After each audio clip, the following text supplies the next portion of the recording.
Good morning, everyone. Welcome to our Sunday morning roundtable. It is Sunday, July 26, 2015. Our subject is truth. So we'll start with the golden text, Psalm 115. Not unto us, O Lord, not unto us, but into thy name give glory, but unto thy name give glory, for thy mercy and for thy truth's sake. So I was going to have Jeremy. Jeremy had written something on the forum today, so when he's here specially, I'll let him speak to it. Well, what I wrote on the forum was basically thinking about working on Peter and Faith's CD artwork, and afterwards sort of thinking about whatever my part in it was, and I knew I didn't create color, I didn't create design or the software or anything. I was trying to imagine that certain thing I did bring to it, and I really couldn't figure out what it was, so I got thinking about this golden text, and it's just hopefully all I did was hope that to be for his glory. Thank you. And that is why Jeremy has been so helpful here, because he has that humility, humble attitude, so God can use him. Anyone else want to comment on that golden text?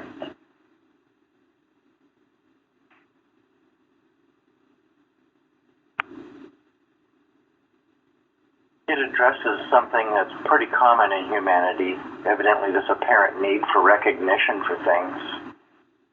But it's really, the self-centered thing is so destructive. So think about the person who obeys God, a lot is accomplished, and all of the glory goes to God and for his name. What does it say about that person? That's something pretty good.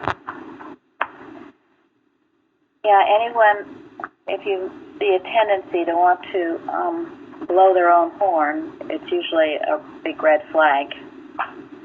So everything we should do should be done in humility, because it's all for the glory of God.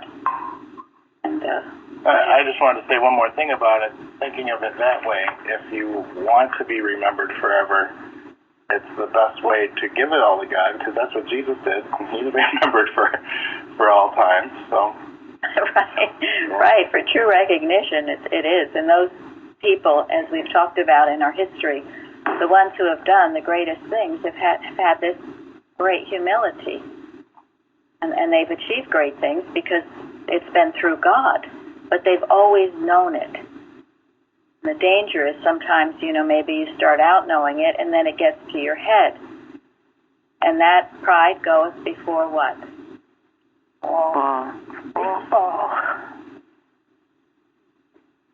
I wrote on the forum this week quotes from the article The Way, which is just a wonderful article, miscellaneous writings. And she speaks about the three ways for progress. The first being self-knowledge, the second humility, and the third love. And she says wonderful things about humility, saying that it triumphs over the flesh, and it is the genius of Christian science. What would that mean, to be the genius of Christian science?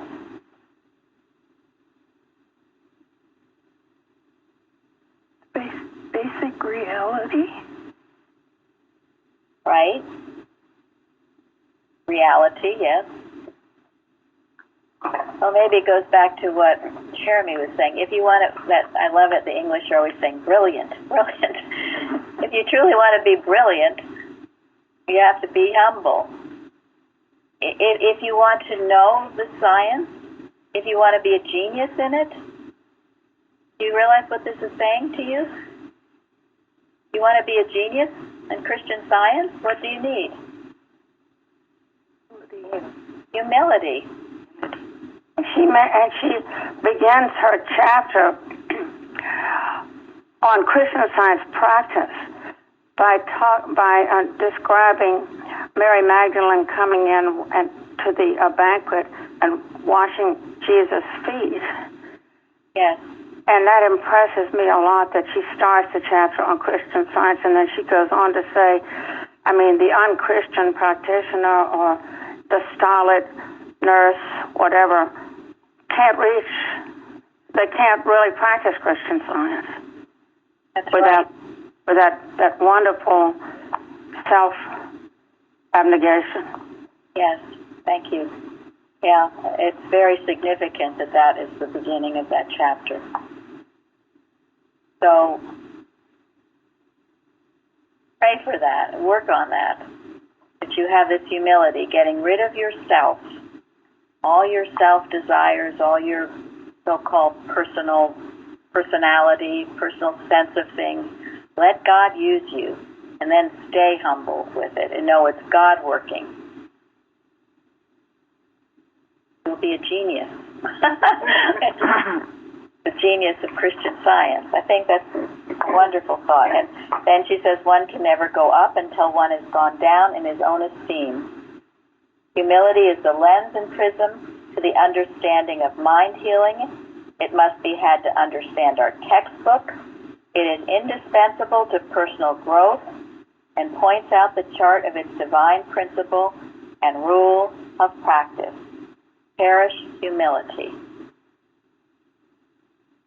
You can't understand the textbook without it. So sometimes people say, I don't understand, I don't get it. Well, maybe they need more humility. Or if you feel you don't get it, maybe you need more humility. Think about things. Think about what she's saying. This is taking it in and letting it change your life, not just reading it over glibly and saying, oh, yeah, well, I'm a humble person, so let's get on with the next thing. Which is, I've been certainly guilty of that myself. And isn't this the point that Jesus was making when he rebuked his disciples for not letting the little children come to him? He said, unless you are as a little child, you're not going to enter the kingdom of heaven. That's why Christian Science comes so naturally to little children, because they don't have any pride yet. They're naturally humble.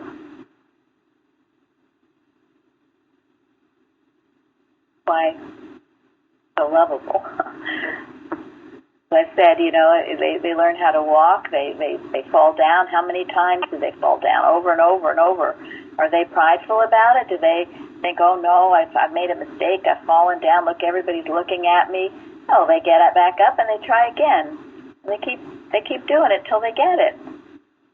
So we must have that childlike attitude toward everything. No pride. It's really beautiful. They do it with a smile, too, sometimes. They do. They're never defeated. And so should we. Yes. Oops, I made a mistake. Oops, I fell down. So what? Get up and go on. With a smile. With a smile, yeah. And no, oh my gosh, everybody's watching me, and this is so awful. What a stupid idiot I am. And I need to move now. Right. Or other things. Yes. So it's quite wonderful. And go ahead. I was going to say, I always felt there's always a lesson to learn from every so-called mistake. If we stop beating ourselves up when we experience the so-called mistake and look deep down, there's always something that God is trying to teach us. Maybe things may look perfect as we want it to be, but when it didn't work well, if we didn't look deep down and ask God, what is the lesson here? Maybe we are going at the wrong way, the wrong direction that may lead us into bigger trouble. Maybe the mistake was something that God wanted to use to stop us, to take us to the right direction. But if we didn't stop and ask God, what is the lesson here? We may not see it, and we will continue to beat ourselves up, and the lesson will never be learned. Thank you. Thank you. That's a wonderful point, and it's something, it took me a while to learn that. But anytime you have some awful thing happen to you, just calm down, kick back, and say, God, what lesson is in this for me to learn? Don't think it is some horrible, terrible thing or punishment or awful thing. Calm yourself down. What lesson can I learn? How can I grow from this experience? What blessing is there in this? And I don't care how terrible it might seem to be. If you can do that, you will learn and grow and get back on path and be better, stronger than before the fall. Thank you, Benjamin. That kind of leads me into something else I wanted to talk about, perhaps briefly, but it's our nation, and I know people are listening from all over the world, so it's any nation. But, you know, the fact that our country has been having these random killings and other things, which is hard to ignore, it shows we are on the wrong path.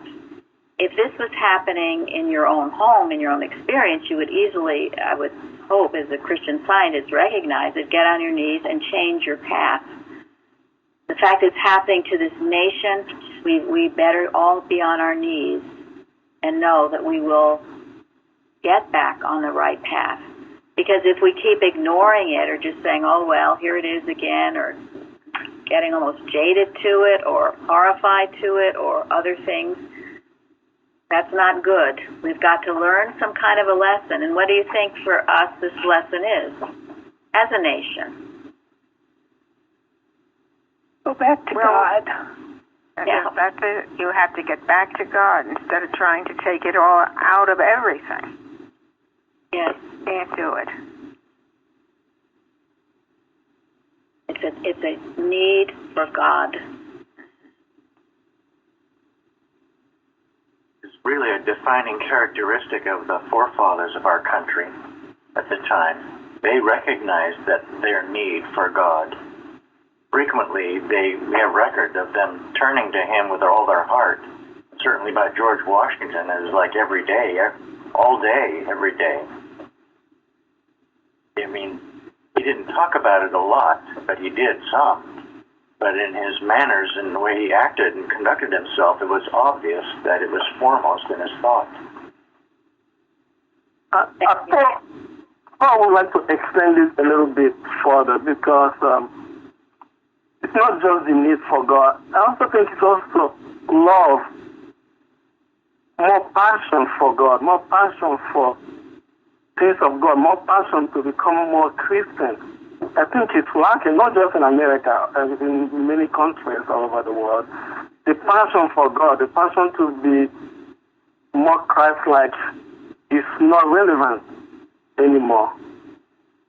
And because of that, people were kind of clinging to different ways to harm each other. Because if you're craving for love for God, you're not going to harm anybody. You're not going to do any evil to anybody. Because you realize that the only way you can love God is to love your neighbor as yourself. Love for God is not only limited to yourself. It extends to people around you, people of different faiths. But mostly, love for God. I think it's easy to say, but sometimes to put it in practice is the problem. And I think the degree has diminished a lot. Well, what I think, can I say something? Please.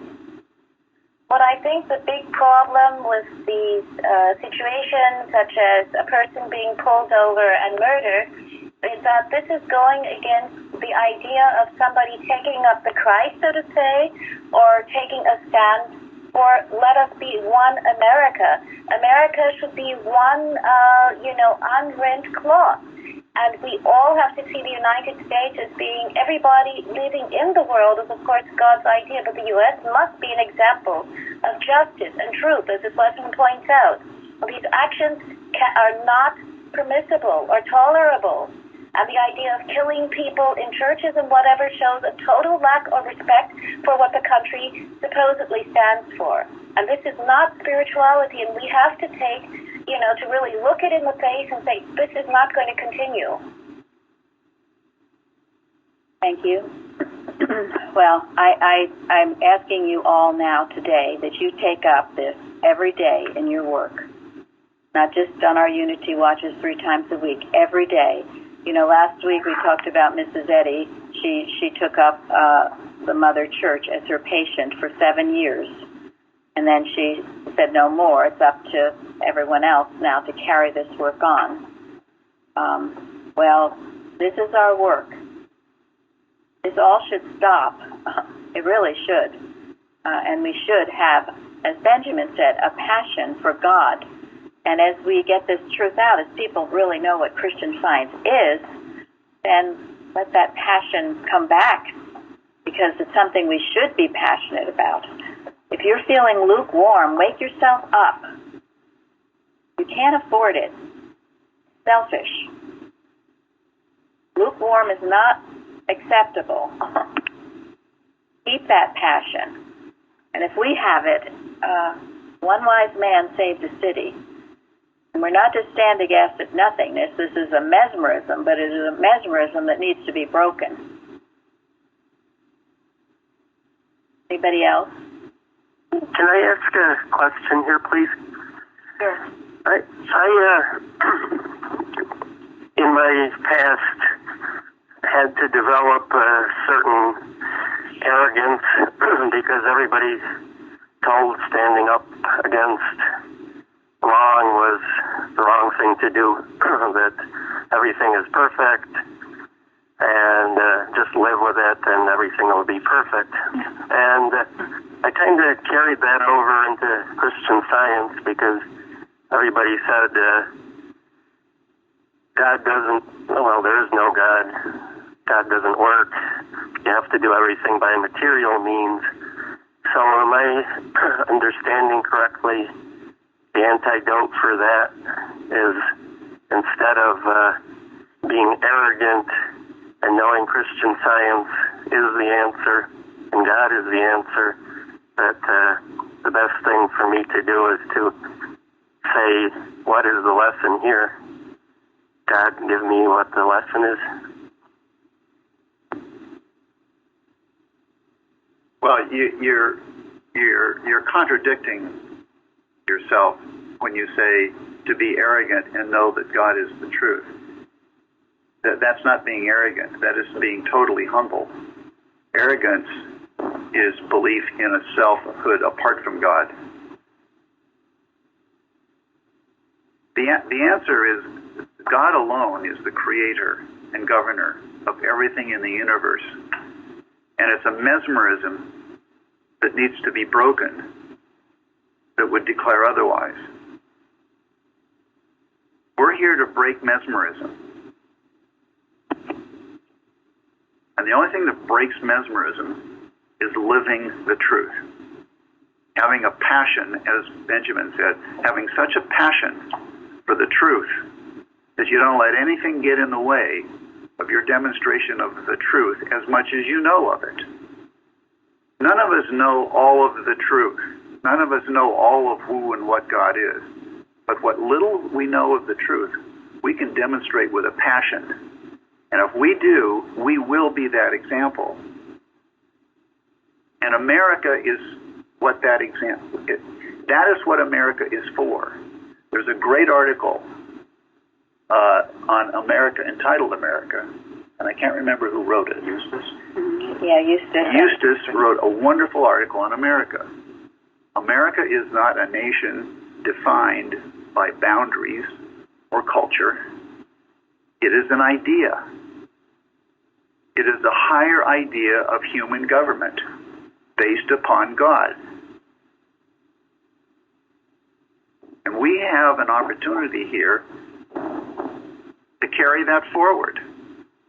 And if we don't, we as a nation will lose it. That is the warning. So for those of you who have a passion in your heart for the truth, keep it. Don't let it get squelched. Don't let anybody take it away from you.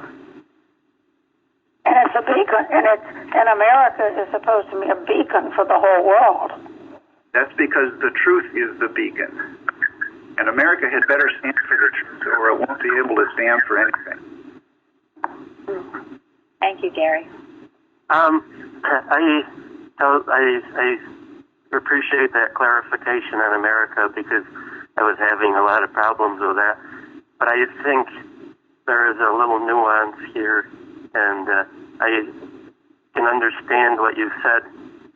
It's not arrogant to love God and put Him first, but I think the nuance is what I think I'm learning this morning is that I haven't been truly humble about giving God the credit.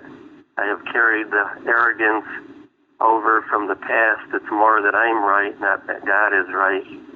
And I think your explanation helped to clarify that. So it's a little nuance that I probably didn't explain quite perfectly, but I'm getting the understanding. So thank you very much.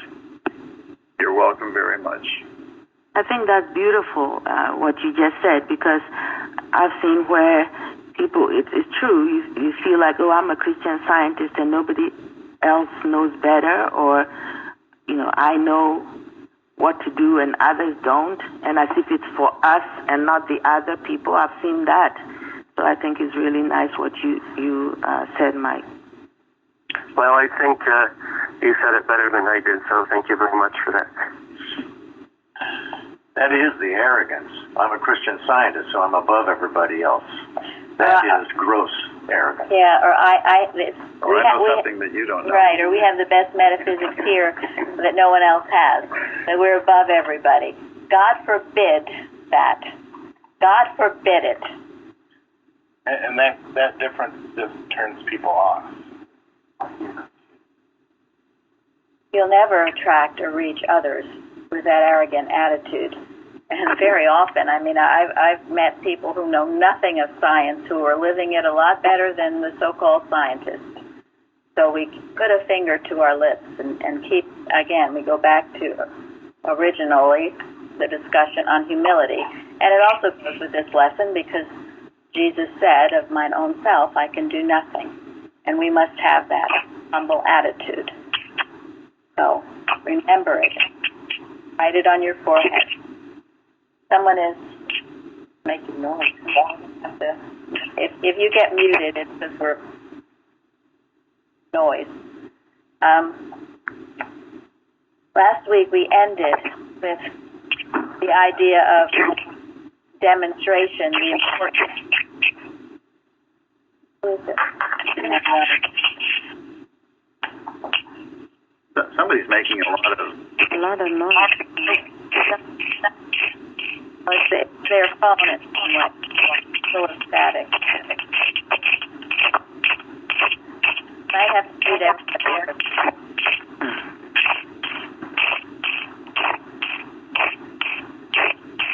We're muting everybody. Okay, we're going to mute everybody. So if you want to say something, press star. And please do, and start coming back on, and then we'll be able to find out who it was that was making the noise. And chances are it was not you. So. Yeah. So if you're getting ready to say something, push star now. Well, I wanted to continue this discussion on demonstration because Mrs. Zeddy has said that without demonstration, a church can't continue, or the Christian Science actually will not continue.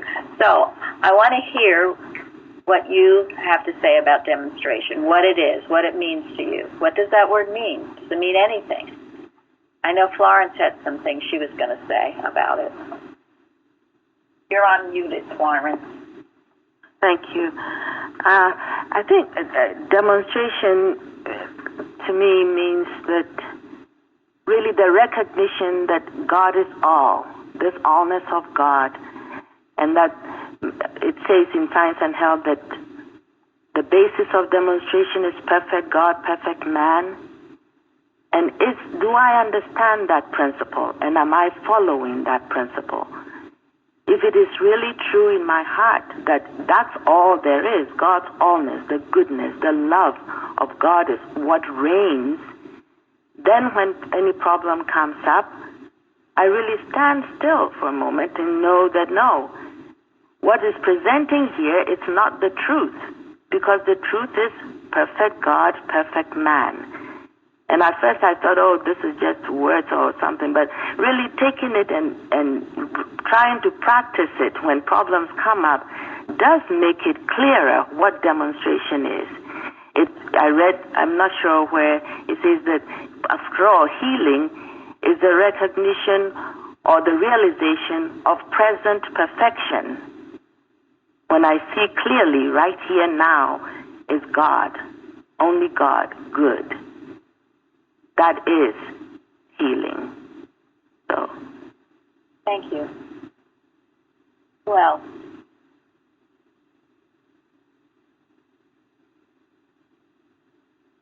we haven't heard from a lot of you. I'll call out a name. And there's more. I think I need to say, I must say that, this can be done with human thinking either, because when I started studying Christian Science, I don't think I was clear on that. I was thinking the truth, but not really knowing that this truth is God, is mind. And so it's as if I'm using something truthful to correct something out there. And learning, I was so grateful to learn through the teachings at Plainfield, to know or to know every day that God is my mind. I think that made a great difference in my thinking. Absolutely going with that thought every day when I do my lesson and, do read some of the other things, the 3 daily duties and so on, and know that God is my mind.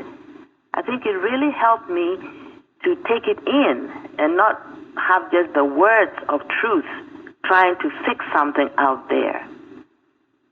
Very important. Thank you. Thank you, Florence. It happened to me just a little tiny bit last week when I was reading the lesson. And I spoke to Mrs. Singletary about it. It was the knowing, and you used that word over and over just now.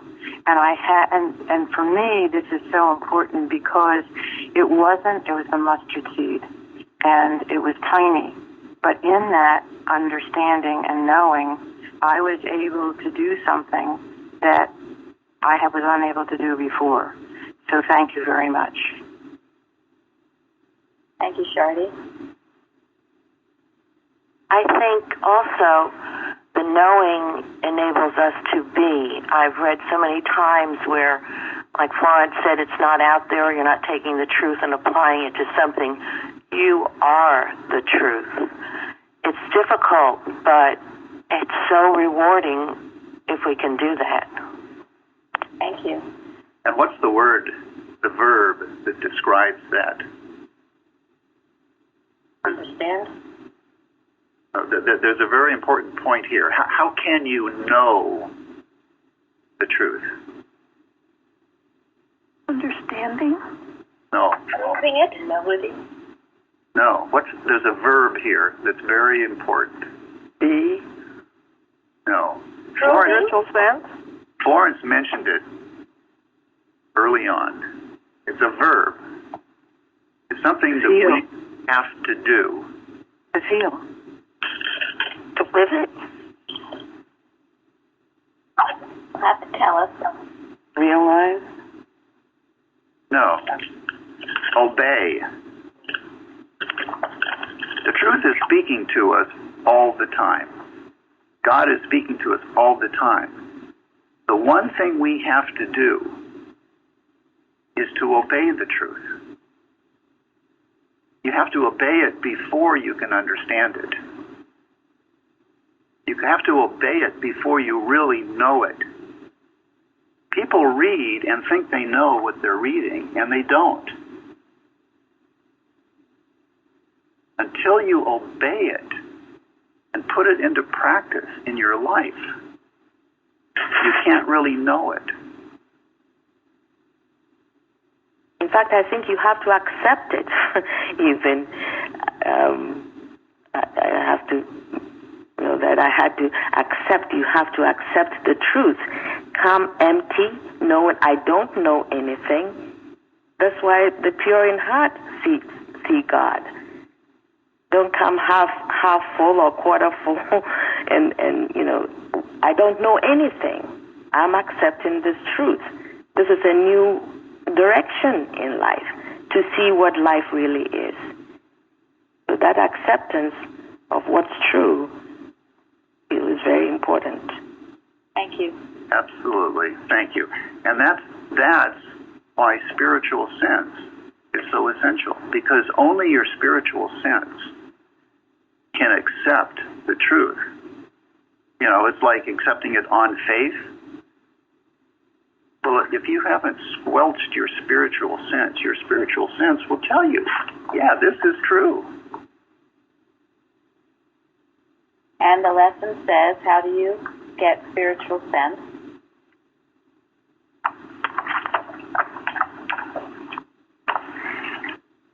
The spiritual sense of truth must be gained before truth can be understood. This sense is assimilated. This is taking it into your being. This is the knowing it. This is making it yours, just as you eat a piece of bread and it becomes you to some degree. You're assimilating it. And only as we are, what four things? Honest, unselfish, loving, and meek. Yes. And what is meek? Oh. Humility. Yeah. So, if you need the spiritual sense, work on these qualities. Are you honest? Are you unselfish? Are you loving? Are you humble? Because you're not going to get the spiritual sense unless you develop these qualities, assimilate them. It's not magic, folks. Now, some people naturally have these qualities more than others. Some people seem to need to work on it a little more. Doesn't mean you don't have them. It just means you've gotten tarnished. I mean, we're born with them. They come very naturally. The renewing of your mind. But none of this is rocket science, really, or fancy or complicated. You've just got to read what Mrs. Eddy says and do it. And that is the main thing, the obedience. We've talked about that before, but you won't understand unless you obey. That's why when people say they don't understand it, well, try just doing it. And suddenly you'll say, oh my gosh, that makes sense, I get it. How can you understand a math problem if you just read about it until you're blue in the face? You got to work it out. Anyone have a definition of demonstrate? I do. It's to show or prove to be certain, the highest degree of evidence. But it means to demonstrate. All this talk, well, I have to demonstrate. You have to show that it's the highest form of evidence, that this Word of God is the truth. And you show it, as Gary said, about living it in your life and obeying it and having changes come into your life. That's how you demonstrate. And that's what a church has to do in order to continue, in order to be of any value. When Jeremy came, that was a demonstration. Nobody here did it. Just God did it. And all of you coming, it's all demonstration.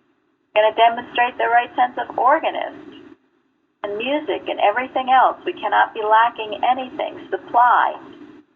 The demonstration from God. It's not humanly making a list of things we need and then having a big board meeting and deciding how we're going to get it humanly. It's, Father, what would you have for this church? That keeps it out of the realm of the human, which is disastrous. It's a good thing we don't have to understand it first, because it took me a long time to understand why I was here. And tell the two things that had concerned him. Oh, yeah. When I first got here, I sort of had two questions.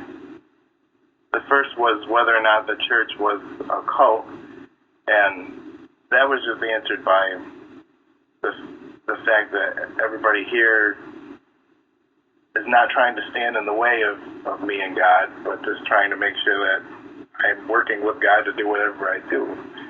And that's something that was very important to me to know. And also, the second question was whether are we supposed to ignore material existence? You know, are we just supposed to pretend it's not here?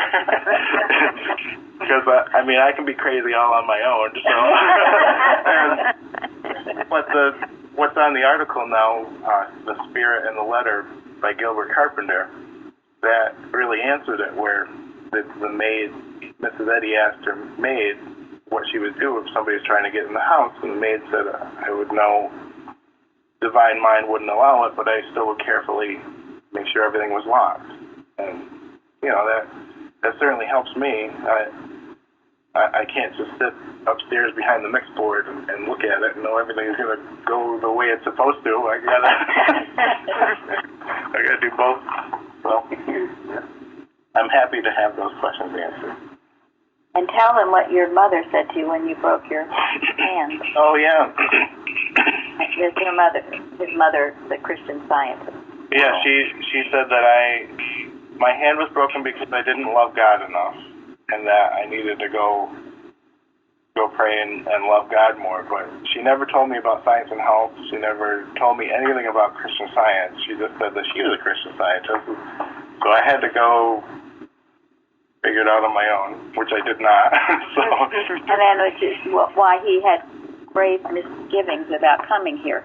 But if you can imagine, and you multiply that over and over and over, someone saying, "Oh, you just need to love God more," when they're in serious difficulty, I mean, what good does that do? Especially someone who didn't know anything at all about science. So, and I'm using Jeremy as an example, but each one of you are a demonstration, finding your way to the church, the things that you do to help the church.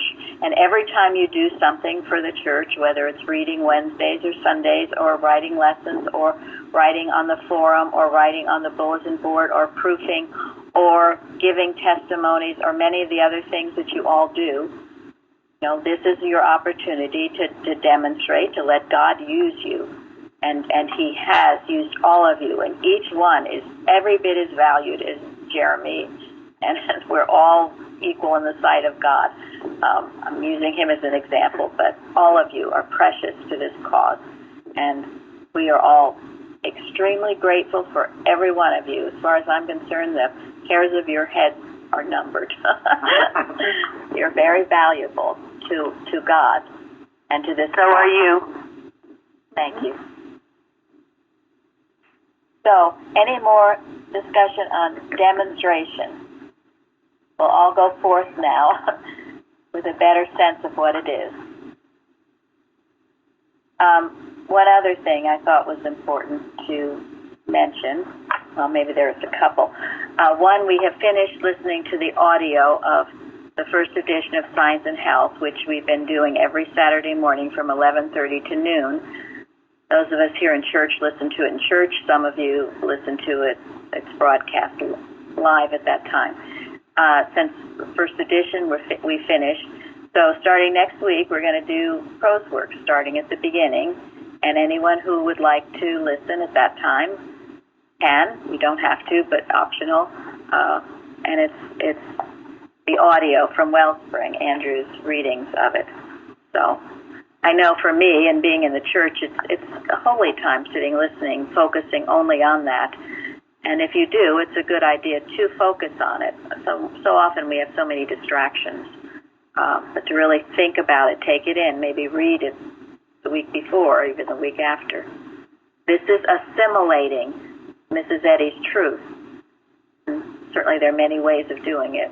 Reading your lesson every day, all the other being here today, you're assimilating this truth, becoming part of you so you can know it and be it not just say it.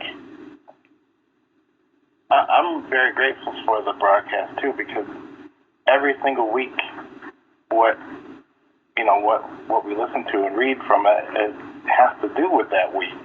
There's always something that deals with the lesson or what's going on. So that's wonderful. Yeah, we've been kind of astounded by that, because there'll be some part of it that just absolutely nails some situation that's going on that's been like a message from God. So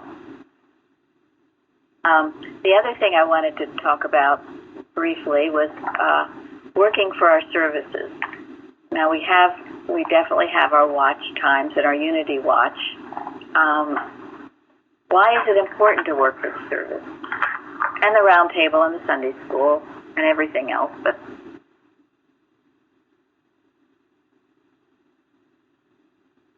let's see, who hasn't spoken?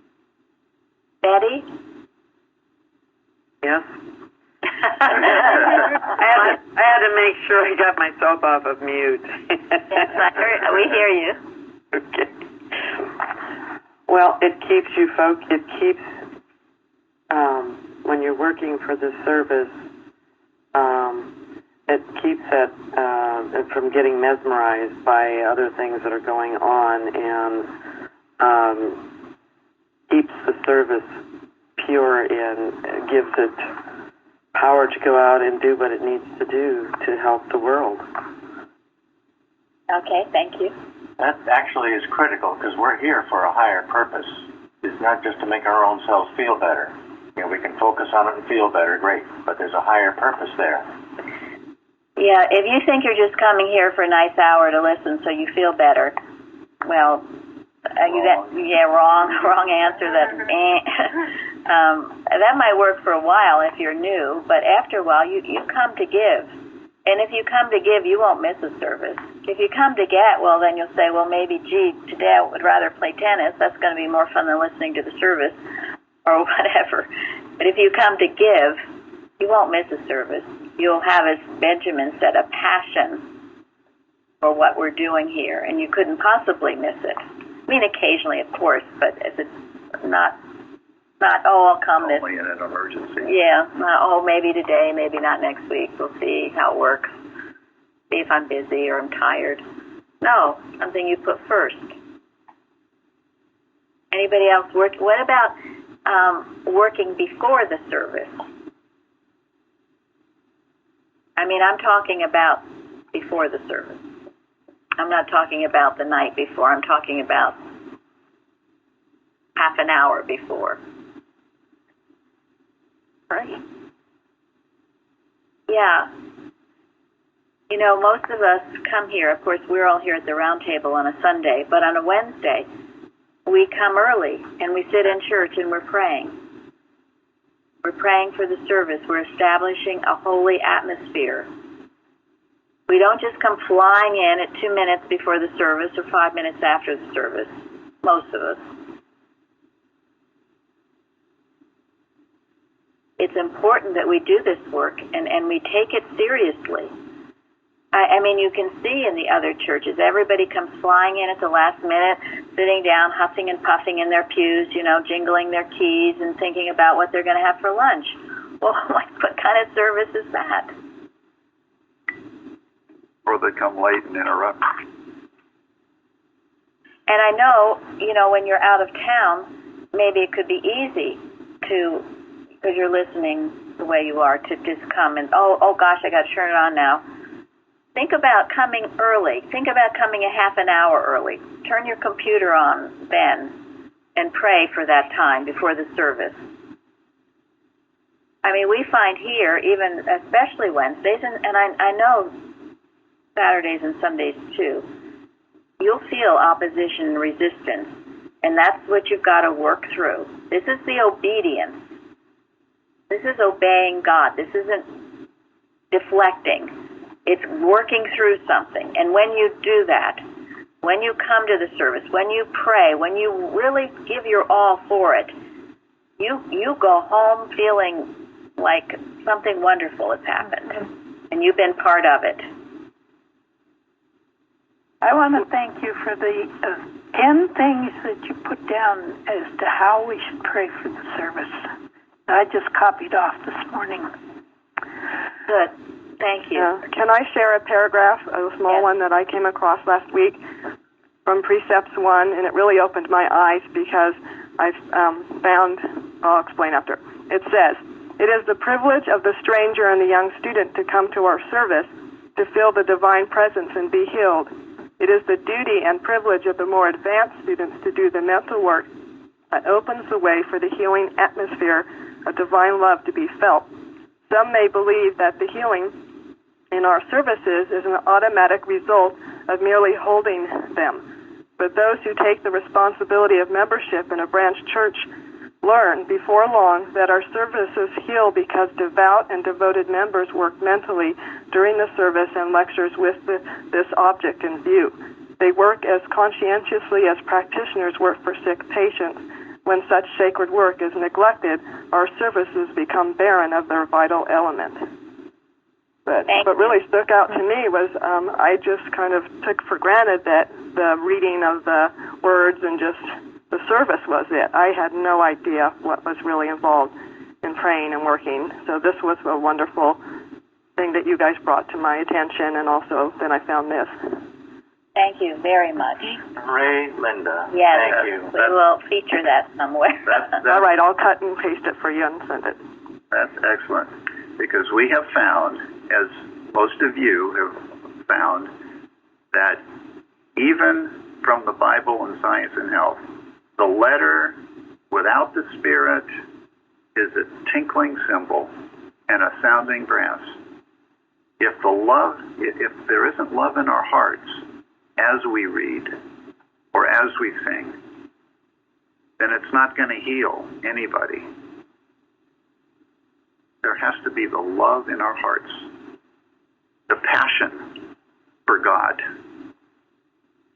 And this is what will open up the textbook and the Bible for everyone to understand when you're sitting there working, those of you who know how.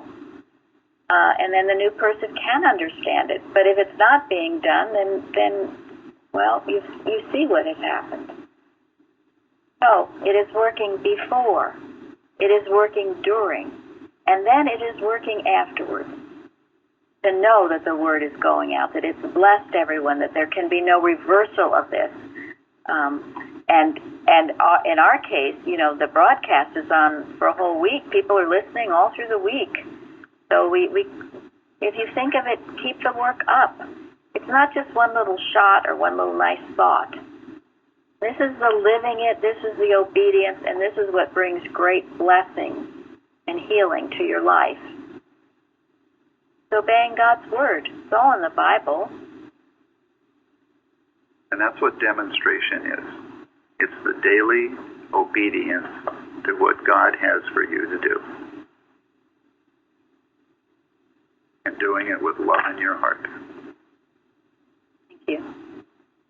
And we have a wonderful group of people here. I was thinking of Jean today. I think she should get some kind of faithfulness award. I think she's everywhere all the time. She's in our watches.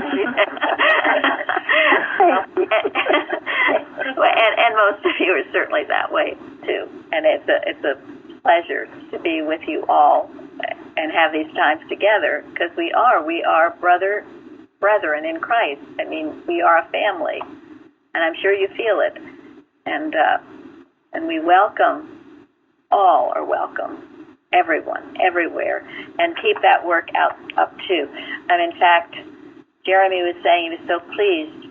YouTube, as you know, is taken off, but now Facebook is taking off. At first he thought it was just he and Suzanne, but now more and more people are on Facebook, and he said someone from Liberia has expressed interest in becoming a member.